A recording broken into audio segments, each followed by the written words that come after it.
नमस्कार. सर्वप्रथम सर्व नागरिकांना आणि व्ह्युअर्सला विजयादशमीच्या म्हणजेच दसऱ्याच्या हार्दिक शुभेच्छा. तुम्ही हे समोर बघताय हे आपट्याचं झाड आहे. ठीक आहे, आज दसरा असल्यामुळे बऱ्याच जणांनी ह्याची पानं ओरबाडून नेलेली आहेत, पण असो, गेल्या 2 वर्षापूर्वी हे आपट्याचं झाड आपण इथं लावलं होतं.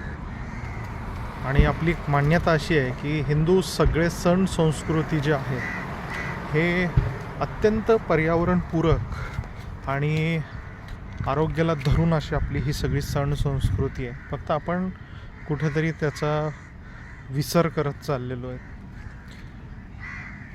दसऱ्याच्या दिवशी ज्या 2 झाडांचं अनन्यसाधारण महत्त्व आहे ते म्हणजे आपटा आणि शमी.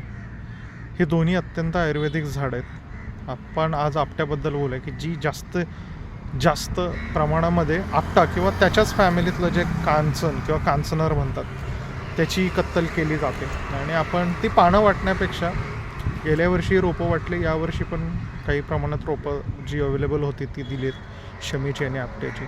पण ह्याला आपट्याच्या जी पानं आहेत, बिया आहेत किंवा सगळं आहे, हे आयुर्वेदिक झाड त्याला आश्मंतक म्हणतात.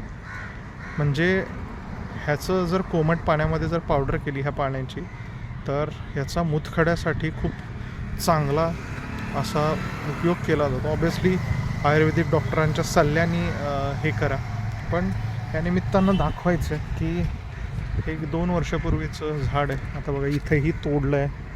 ठीक आहे, काय हरकत नाही. या साईडला पण देखील सगळी पानं बघा. हे तर सगळं अगदी साल ओरबडून हे सगळं घेऊन गेलेत, पण ठीक आहे, काय हरकत नाही. एका साईडच्याच फांद्या गेलेल्या आहेत, पण झाड जिवंत ठेवलं आहे हेच खूप नशीब आहे.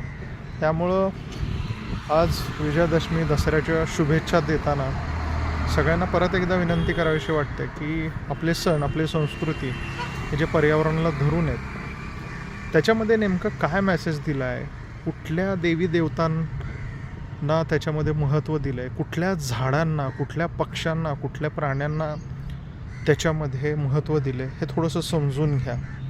मग वटपौर्णिमेला वड असू दे, पितृ पंधरवड्यामध्ये पिंपळ असू दे, औदुंबर असू दे, किंवा आपटा असू दे, शमी असू दे, किंवा इतर बाकीची सगळी झाडं, देवराई, आपण जे आता एक जो पिक्चर निघाला दशावतार त्याच्यामध्ये देवरायांचं महत्त्व सांगितलं. याचा अर्थ आपल्या सण संस्कृतींमध्ये कुठंतरी निसर्गाचं आणि पर्यावरण, जैवविविधतेचं रक्षण करण्याचा संदेश आहे. तोच आपण आज सगळ्यांना देऊया. जय हिंद, जय महाराष्ट्र, जय पर्यावरण. परत एकदा सगळ्यांना दसऱ्याच्या शुभेच्छा.